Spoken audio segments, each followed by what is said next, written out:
Господа демократы минувшего века, нам бы очень хотелось вас всех воскресить, чтобы вы поглядели на наши успехи, ну а мы вас сумели отблагодарить.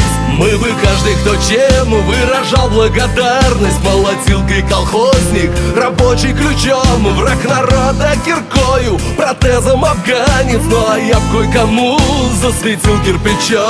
Вот так, вот так живут Америка с Европой. Вот так, вот так. Ну а у нас господа демократы минувшего века, и чего вы бесились, престолу грозя? Ведь природа не дура, и Бог не калека. Ну а вы его в шею, но так же нельзя.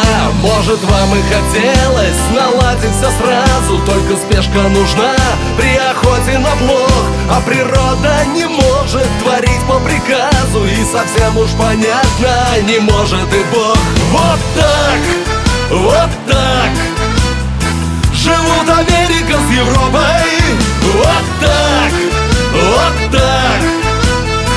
Ну а у нас господа демократы, вы знали примеры, когда ваши коллеги учинили террор, истребили цвет нации мечом Робеспьера, и Париж по сей день отмывает позор. Правда любит родище после той мясорубки, путешествие из Петербурга в Москву чуть с досады не слопал, повредился рассудком и, ругая масонов, погрузился в тоску. Вот так, вот так живут Америка с Европой. Вот так, вот так.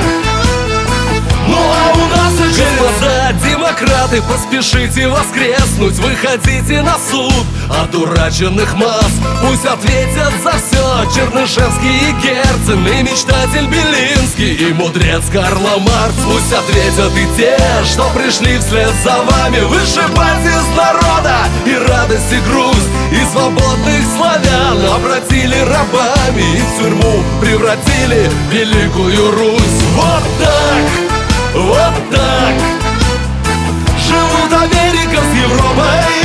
Вот так, вот так. Ну а у нас через вот так, вот так живут Америка с Европой. Вот так, вот так. Ну а у нас через вот так, вот так живут Америка с Европой. Вот так, вот так. Ну а у нас через тернии к звездам.